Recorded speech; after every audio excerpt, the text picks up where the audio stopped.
Hi, good afternoon, and welcome to all of our followers. My name is Stephanie Matza. I'm an attorney here at the offices of Beltran, Brito, Casimir. To my right is Gil Brito, the managing partner. To my left is Alexis Blanco, another associate attorney here at the firm. And today we are doing and talking about the marriage-based interview. So Gil, what are your thoughts here? I think this is a great topic because and just kind of seeing what our followers and generally what people on YouTube and videos are watching. This is a hot topic, right? Everyone's looking it up on YouTube. Yeah, a lot. So it's interesting because a lot of people file their own paperwork for marriage-based cases, family-based cases. We're obviously going to focus today on the marriage-based interview. We're not going to be talking about family. We're not going to be talking about employment-based. The biggest difference is so many people do this themselves, and then they get to the interview and they call us. Hey, can you guys help us with the interview? Can you help us with the preparation for the interview? I hope that this is beneficial to people that are watching, just to see pretty much the type of interview they're going to have, the style of questions they're going to receive. This is not going to be all inclusive. It's not going to have every single question possibly that you may be asked, but to give you a good broad range of what this interview is going to look like, of the documentation, Alexis, that we need to take to the interview, of the type of questions that they might encounter, of the problems we might encounter in an interview, and how to mitigate those problems and be prepared for them beforehand. So let's start right away. Let's go. Let's do this. So let's cover, I think, who to bring first. Well, who to bring? That's a good way to. Obviously, your spouse. You want to bring your spouse to the interview. I think so. Sometimes we have clients that maybe they speak English but don't feel comfortable attending the interview. So certainly, you could take a translator. It's important to know that the translator does not need to be an official translator. This doesn't need to be their full-time job. But of course, please make sure that they're a U.S. citizen, resident, that they have some kind of legal status in the U.S. and that they, of course, speak both languages. Children, that's another one that comes up. If they're a USC child, so a U.S. citizen, there's no need to really take them, but do take documentation of the children. It's important to establish that you have children together, whether they're stepchildren or not, but that you are part of a family unit. Yeah. And I think to your point, just circling back to translator, we get this question frequently, which is essentially, if your attorney is attending, can your attorney function as the translator? Good question. No. So the attorney can be the attorney or the translator. So if you're taking your attorney, put them in the role of the attorney, and your translator is going to be an individual who's separate, right? Mm-hmm. Other than that, as far as the children, to your point, it's a great point. Essentially, we're going to get into this later, but when discussing really the true nature of the marriage, that you have children in common is going to be a big factor in showing the bona fides of the marriage. If the children are United States citizens, typically I would say don't bring them to the interview. At this interview, I want to see people that should be there. If the children are being petitioned for by the stepfather or the stepmother, or these are your children from this relationship, then that's fine. They should attend the interview because they're obligated to go to the interview, obviously. In that situation, don't be surprised that the kids are going to wait outside. Usually the parents are going to go in to have the interview together. And sometimes the immigration officer will rotate people in and out or something like that. Again, it's just going to depend on the style. But let's get into it a little bit. So you get to immigration, you have your appointment, you pass through security, you're going to go check in, you need the appointment notice. Always. It's going to get you in the door. You need identification for them to verify this is actually you. We'll talk about the specific type of identification we need once we get into the actual immigration interview with the immigration officer. But this is just to get through the door. They're going to check you in. They might give you a slip of paper that's going to have a number. They might go ahead and just check you in and call you by name. You're going to go ahead and have a seat. You're going to have a seat in the general waiting area where they have, and they're calling people. I usually tell clients, Alexis, sit close to the doors. You're going to hear the name. It's just a tip. Don't be like, you don't want to not have your immigration interview because you're not, paying attention. So let's pay attention. It's an important day. They're going to usually call you by number or last name. You're going to go in. And really important, sorry, but just note that sometimes the interview, it might be set for, let's say, 9:30 in the morning, but they won't call you till 11:30 or 12:30. Don't be surprised. It happens. So don't make plans, but also be attentive the entire time because you just never know when your number or your name is called. Yeah, we actually seen many times that it'll be it'll take forever, Sure. And you'll be there for 3 hours. We've also seen that they call you 10 minutes Sure, after exactly. you check in. So Yeah. you need to be ready for that. It depends how backed up they are. Generally speaking, early morning appointments are going to be on time. Yes. You start rolling into 10, 11, they're going to start being a little bit more delayed for X reasons, okay? Right. Let's You're talk about it. Walking into the office. Go you're into the getting sworn office. in, right? You're raising your right hand. The officer's going to swear you Yes. in. Essentially, after that, the first step, I think, is going to be that the officer's going to confirm all identification, right? The officer's going to confirm everyone who's in the room.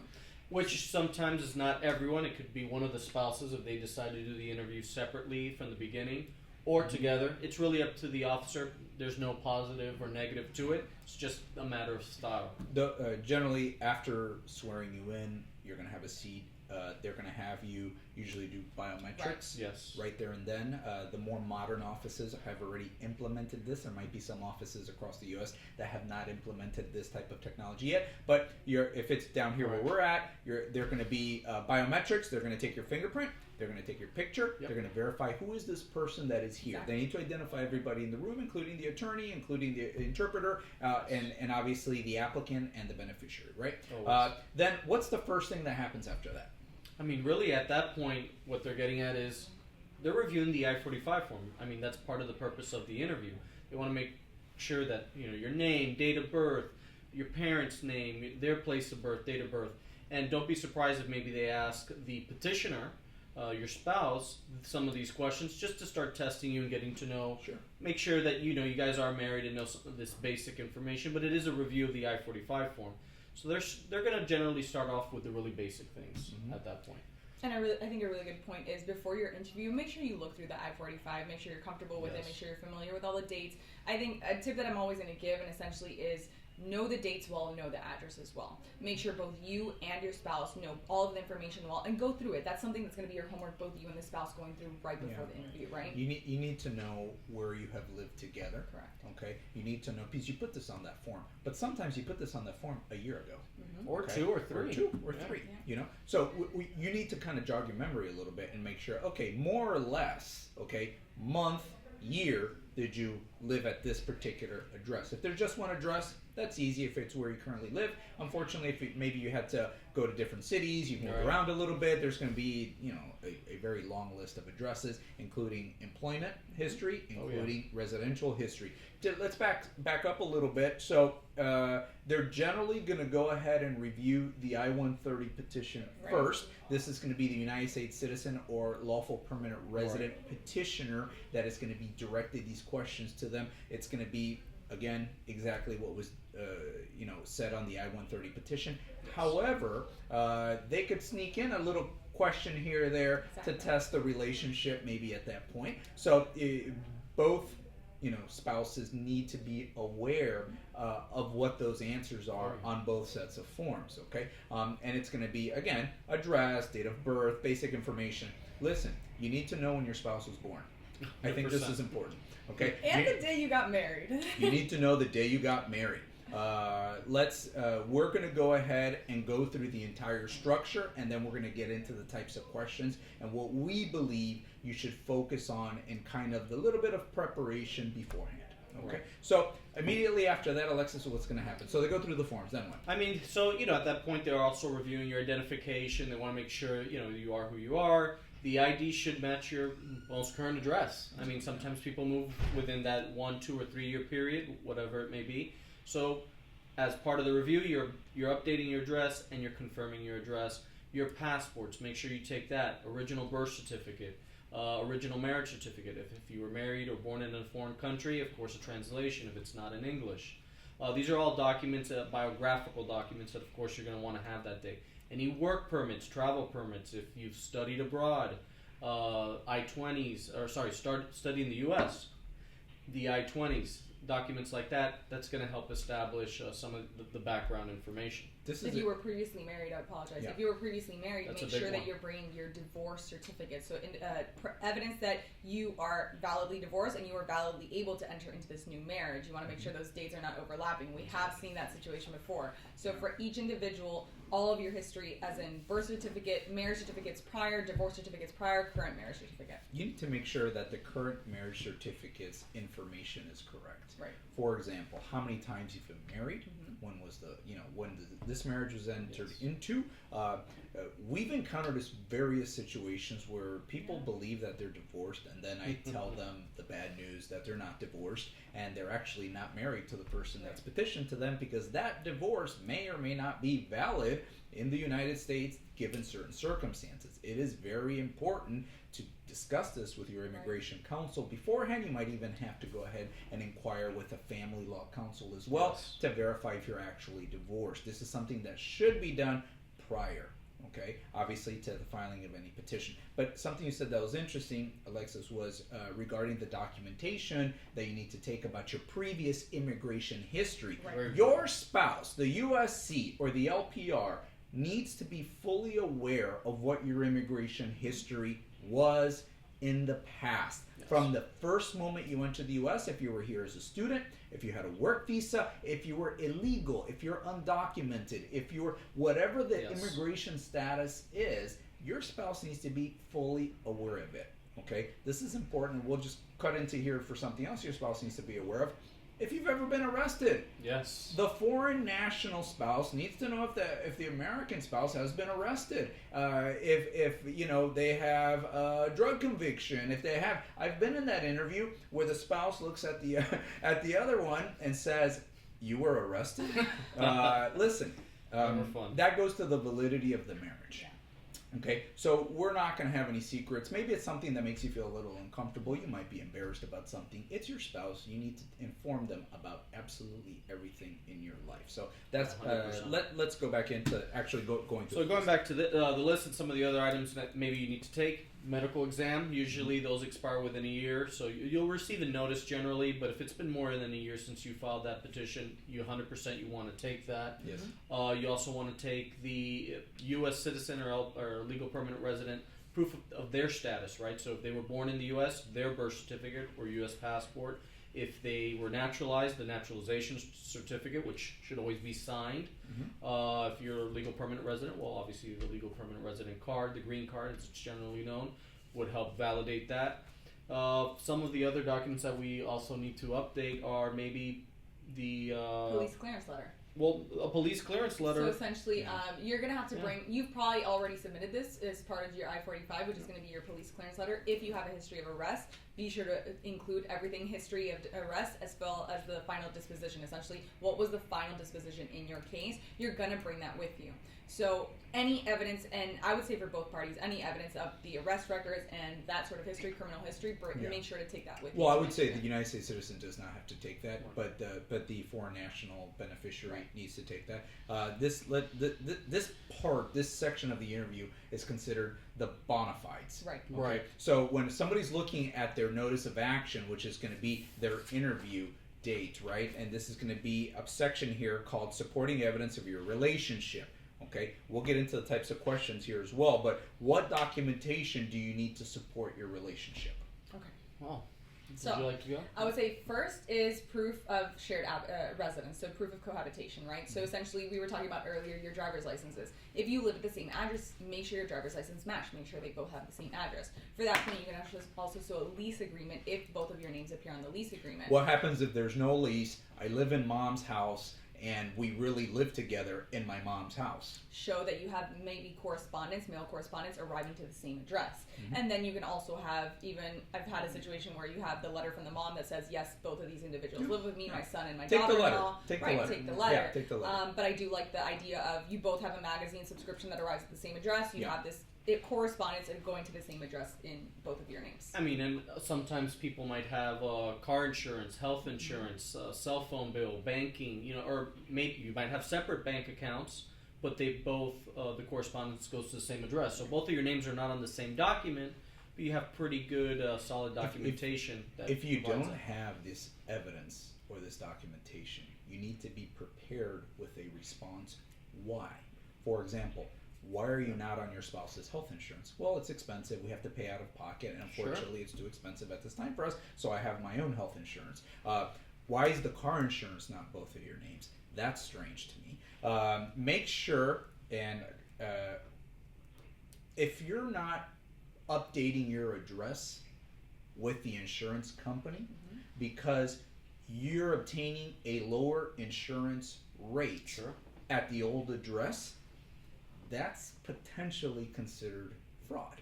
So I've been in that immigration interview before where the immigration officer goes to the couple, hey, listen, I want you to understand, I'm a federal officer and you're talking about insurance fraud. Right. If you move your address, move your insurance to the new address as well. That's a proper thing to do. Okay? 100%. It happens all the time. Think about other things. For example, a question we received frequently said, well, I have a prenuptial agreement. That's fine. You can have a prenuptial agreement. A lot of people have prenuptial agreements, okay? So we don't have property in shared name because I owned the home previously. And this person moved in. And they moved in, and then we got married and all this stuff. It's understandable. Explain it, right? Exactly. So I think that's what it comes down to. Be prepared. So you'll see various things here, such as utility bills, credit cards, lease agreements, like Stephanie said. If you don't have something, you should be able to explain it, but you should have a bank account. Okay, you should really probably have insurance together. You should have some pretty good photos. I'm not talking about the wedding of the century here. Okay, I'm talking about, hey, we took some pictures. More and than not just just our photos phone. of the wedding, by the way, right? No, not just photos throughout the relationship. Previous. Right. Okay. Right. Maybe the proposal, the wedding day. A lot of people don't have full-blown weddings. They go to court and they get married. Is that a problem? I mean, there's no right or wrong way of doing this. I mean, the law doesn't require certain things to happen, rather to show that this relationship is bona fide, that it's a legitimate relationship. So you just want to share your story. It's a very personal story, and you want to document it as best as possible. I mean, maybe the first time you meet the parents, you want to discuss that. They live in another country, another state. Maybe keep some of the documentation that you use, plane tickets, if you had to rent a car. That's going to help establish, and any trip, really. Any trips, vacations, keep up. So, thinking outside the box a little bit, outside of just kind of what's here, what are they looking for? Listen, documentation to show that it's a true marriage, okay? And this is going to be, if it is a true marriage, there's going to be, maybe religious events or holidays together with family and friends. I want to see typically about 30 to 40 photos in a photo album. Yeah. It could be a very inexpensive photo album from like any general store, but I like loose photos versus like, beautiful pre-printed massive wedding books or relationship photo books, because you're not going to be able to take those out. The immigration officer many times is going to require, just says, just give me 5 photos, okay? And they're going to put these 5 photos in the actual case itself. Yeah, be ready to go home without some of the photos. I would say take 2 copies of the photos. That way you can leave a couple if the officer asks, which he frequently does, right? That's an excellent point, Stephanie. Talk to me about copies and originals and what's acceptable. I like to recommend to the client to essentially take 2 copies. You're going to take your original, and then you're take 1 additional copy that you would be able to leave to the officer if the officer requests it. I would always, if possible, take originals of birth certificates and original marriage and original divorce certificates. Those are to show essentially your officer is already going to have the copy of the birth and marriage certificate more than likely. So when you take the original, they're essentially verifying that it's a true document. It's a true copy. It's exactly a true the copy. Same, right? Other than that, I would say just bring a duplicate copy of everything you're submitting, so that just in case you can't leave with this. You can't leave this with the officer. The other thing that's really original is your medical examination. If you have not already submitted it, that is in fact the original that is being handed over to the officer. Sealed. Right. That's a great point. I think, Alexis, I was going to jump off your point, which is regarding the parents of your significant other. Essentially, that is a big point. You're going to want to know the names of their parents, the names of their family members. When did you meet? How did you meet? Who is your niece, nephew? How did you meet them? What event have you attended regarding? You want to know the family history of essentially both parties. That's going to be, I see that a lot frequently as a question that the officer is going to go into. Yeah. And if you have a photograph, make sure you can point out every person. Make sure both parties can point out every person in that photograph. Who else is in that photograph with you, right? Yeah. Let's back up a little bit, guys, and say, well, how do you prepare for an immigration interview? You're sitting down with your spouse and you're trying to prepare, and what we generally say here in the office is you kind of have to plan out what was your story. So we call that the story of us, right? So what's your story? It's like how did you, from the first day you met, how did you meet? How did it go from that encounter to maybe a first date? Maybe we know what the second date situation was as well. I've seen that a couple times. How did it go from that dating to a relationship? How did it go from a relationship to a proposal? What does the proposal story look like? How does it go from there to planning a potential wedding and going ahead and being married, all the way up to the immigration interview? Yeah. What's life like? What's a 24-hour day, 7 days a week, typical week? Well, there's no typical day necessarily. Life changes, but you generally know when you get up in the morning, who gets up first? Do you eat breakfast? Do you make coffee? Here's an interesting question. What did you have for dinner last night? Okay. If you don't know what you had for dinner last night, that's tough. Okay. And if you did not have dinner together, just say it. I'd rather you say the truth than try to make something up. Yeah. If you forgot maybe where your first date was, I mean, sure. I what would you say? How about that? Okay, so this is perfect. It's an excellent point. Yeah. So what are you gonna say in this situation? I'm like, I kind of don't remember. I'm not too sure. Sure. If you're not sure, say that. Say that. You know what? I don't recall. I know it was in 2012 in sometime in spring. Yeah. Because it's much better than having answers that do not agree, essentially. Sure. If you never want spouse, a confliction. You don't want a confliction. If your spouse is saying one thing and then the other spouse is saying another thing, that looks far, far worse, and you're going to be in much more trouble than truly being honest and saying, I don't remember. Don't be scared that you're in this official setting to say that I need to come up with a response. No. It is better to say, listen, truly, I don't remember, right? Yeah. What are some just sample questions that we could be asked? How did you get here? How did you get to this interview, right? So essentially and again, don't be afraid if one person left from work and one person left from home and you guys arrived in two different cars, say so. How did you arrive to this interview? That's a common one. The dinner, what did you have for dinner last night? You get a lot of descriptions too of what does the house look like in your bedroom when you open your eyes, what do you see when you look up? Is there a fan? Is there not? What color is the paint on the wall? I mean, some of the questions are a little bit outrageous. I think some things like color and stuff like that, sometimes it's not so easy to remember. But one thing you need to know is a layout of where you live. If you have a washer and dryer. I have had an interview, multiple interviews, where they're like, on this piece of paper, you over there, go ahead and do a diagram of your apartment, including where the bed is, where the bedroom is, where the fridge is, where everything. So you need to be able to do. It sounds ridiculous, but I've experienced it multiple times. And one person's over here doing it, another person's over there. It's pretty hilarious. And they come back, and here's the apartment. Okay, one has much better drawing skills than the other. But guess what? They could ask you. They could ask you. I'm sorry. Do you have your keys in your pocket? Can you take out your keys? They can match up your keys. Why not? They could go ahead and take your debit card from out of your pocket and say, do you have your debit cards? Do you have that shared account? I've been in an immigration interview. Immigration officer takes both cards, puts them on there, takes a look and says, why does this card look so used and this one barely touched at all? For example, because really it's this person's account and this person really doesn't use that card for absolutely anything. But that's okay. There's an explanation for it. Of course there is. And you have to provide that explanation. Of course there is. Yeah. And that's the point. Don't be too taken aback or nervous or concerned. You're in a real relationship. You're going to go in there. You're going to do fine. You're going to answer all the questions you have. But guess what? Things went really bad at the interview. The interview was bad. What does a bad interview look like? So essentially I would say most of the time your interview is going to be together. Both spouses are going to be in the same room. The second the officer has essentially said, listen, I'm going to go ahead and separate you and ask individual questions, that might be a signifier, some sort of tip-off that things are beginning not to go well.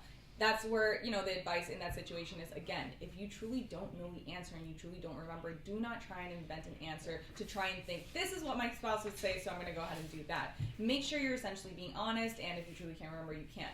But I think that's a clear, pretty indicator that if you're being separated and they're going to start asking you individual questions, that might be, things are going south, get ready. What's the recommendation? Okay, so what does that look like? Let's just say, what does that look like? That looks like this. Immigration officer say, okay, can you please come with me? One person, usually the United States citizen or the LPR, is going to stay in the room. Yes. The other person has to go out. This spouse, okay, the USC petitioner, is generally going to get the bulk of the questions. Okay, it could range from 60 questions to, I've been in an interview that's over 100 questions. Easily. Okay, and again, we're very cognizant of the fact that something's probably wrong here because they're separating us. But let's obviously, maintain composure. Be okay. It's gonna be fine. You're just gonna answer the questions asked to you, and make sure that you're very to the point, or you're able to explain anything. For example, if there's anything you're saying, here's a very simple one. I see. Are you able to pick up your stepson at school?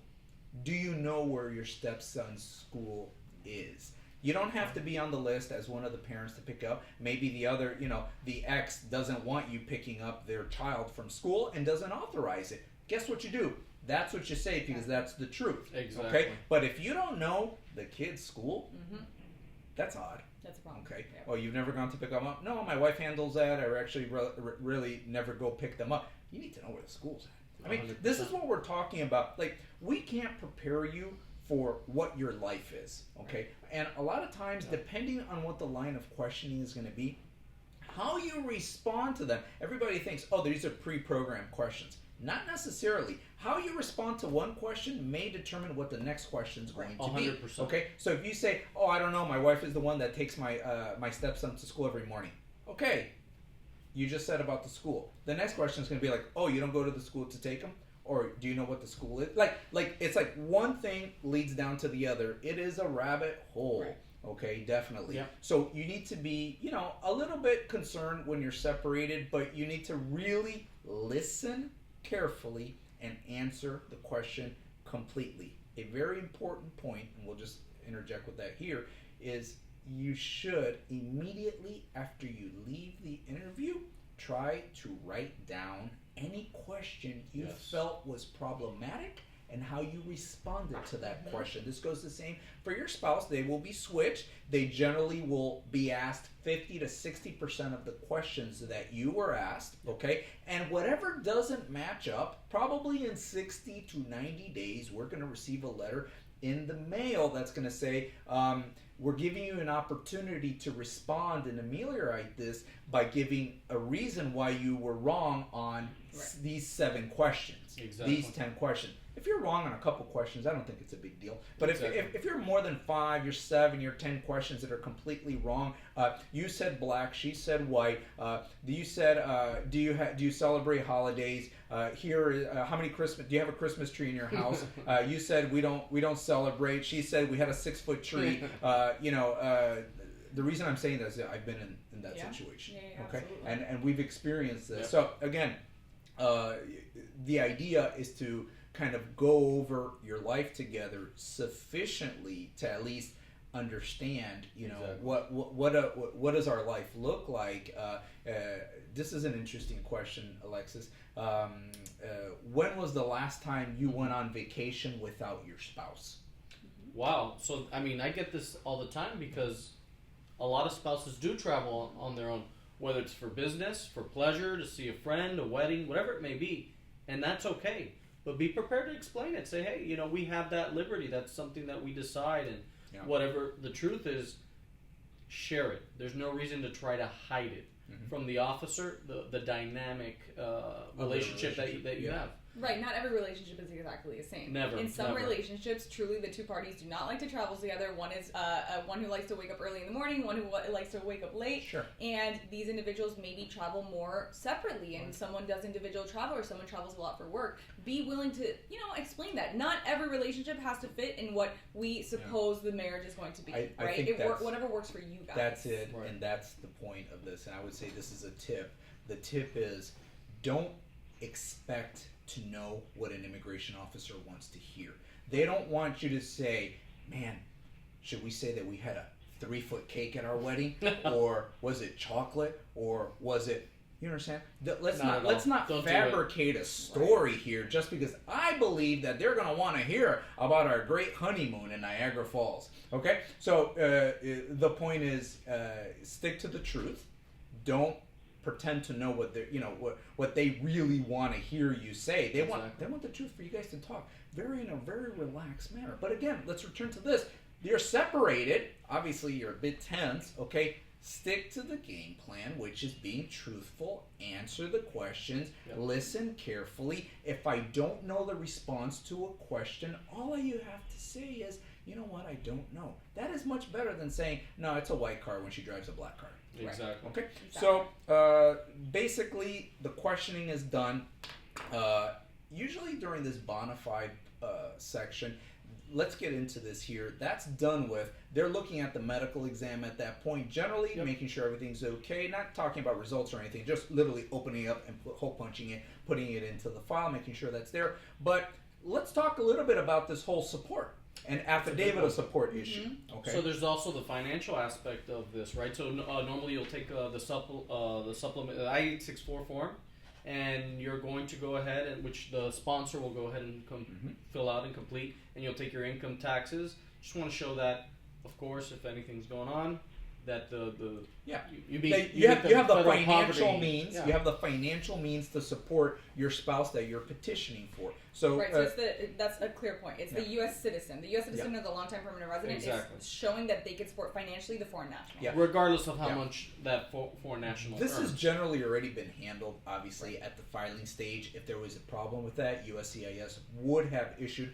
a request for further evidence. In that request for further evidence, they're going to say, do you meet the minimum poverty guideline for these amount of dependents? Yes or no. If you do, we need this information. If you own your own business, show the articles of incorporation. Go ahead and show the 12 months of bank statements. Yeah. Personal account and business account to show that you meet the kind of statutory requirement. However, if you don't meet it, is that it? Well, no. You could always get a co-sponsor. So that would be another U.S. citizen or legal permanent resident who's willing to assist if anything were to ever happen. And it's very straightforward. It's similar to what the petitioner would do.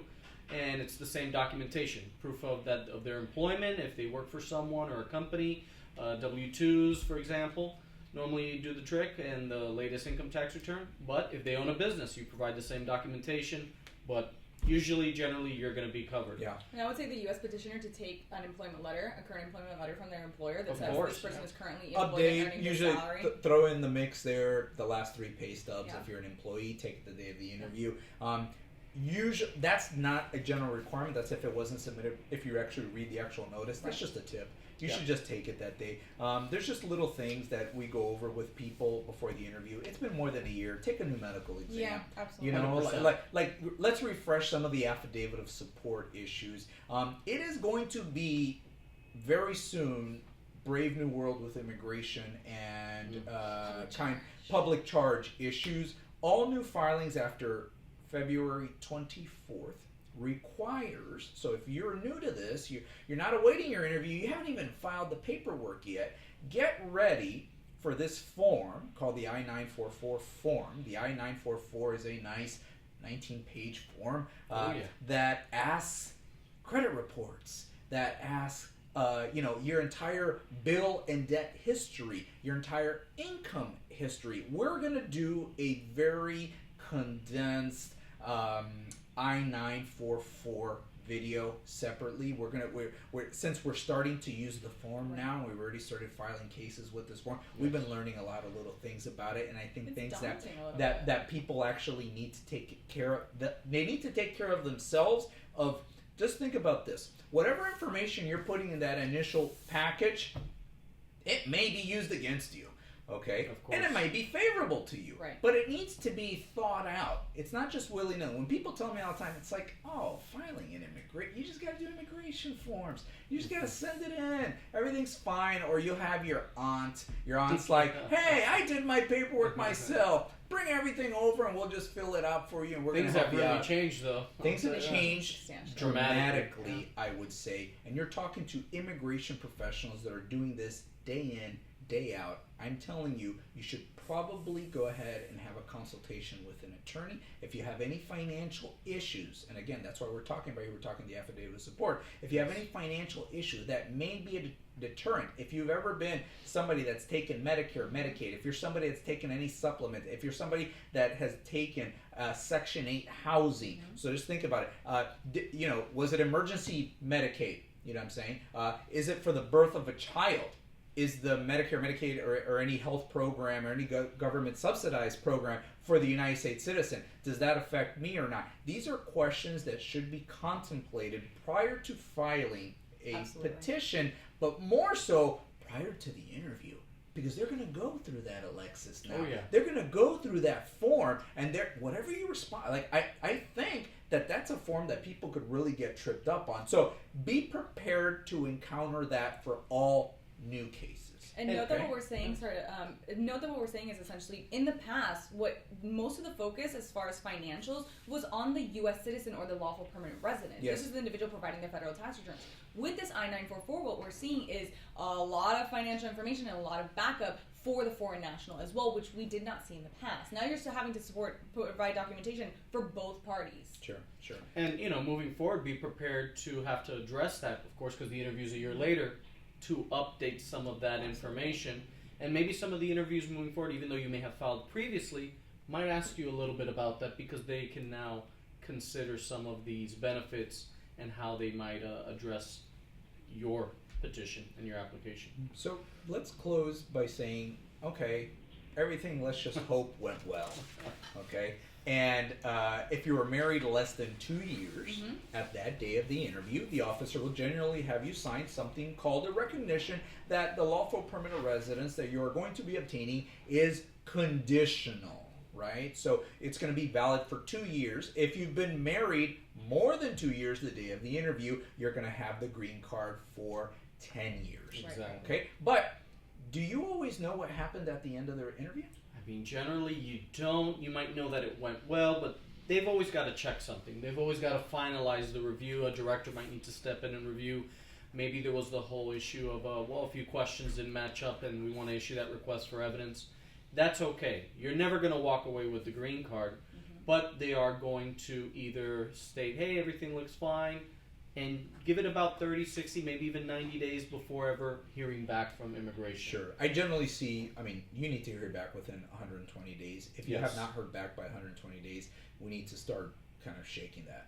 We need to inquire. We need to inquire. Yes. We need to see what's going on. Let's talk about the fact, they finished their quality checks or didn't finish their quality checks. They need something additional. They might send us a letter. They might request it. We submit it. Generally, that's it. Around 30, 60 days later, you have the green card. Which, to that point, in your interview, there's a chance that an officer essentially says, look, I'm going to want to see this one document. You can, in fact, go back later and provide that document. I'm of the belief that I would rather get that writing in the mail. It essentially says, we're going to need this additional document, such as an updated medical exam, and then you submit it, right? You should request that the officer, if they say, Submit hey, it in just writing. come and bring it. Friday's a free open day, so you can just come in and drop it off. My only fear of that, and sometimes it's perfectly fine if it's something simple that you could bring back that same day, but if it's for something in the future, okay, and I just hope that they don't lose that internally. Okay, Exactly. so the recommendation is it's better to receive the letter in the mail. Yes. You send it via post, registered post, FedEx, whatever you like to send it as. So let's conclude by saying we actually offer this preparation service to many people. We do it. You filed your own case. You're nervous. You're not sure if you did it properly. You now have the immigration interview. We have an excellent staff of attorneys to go ahead and prepare you for that interview. In addition, if it's here locally, we'd be happy to also attend the interview with you if you require our attendance. Thank you so much. As always, go ahead and ask us questions through info@beltranbrito.com, social media @BeltranBrito, and obviously we're very happy to respond always. Thank you. Always. Thank you so much.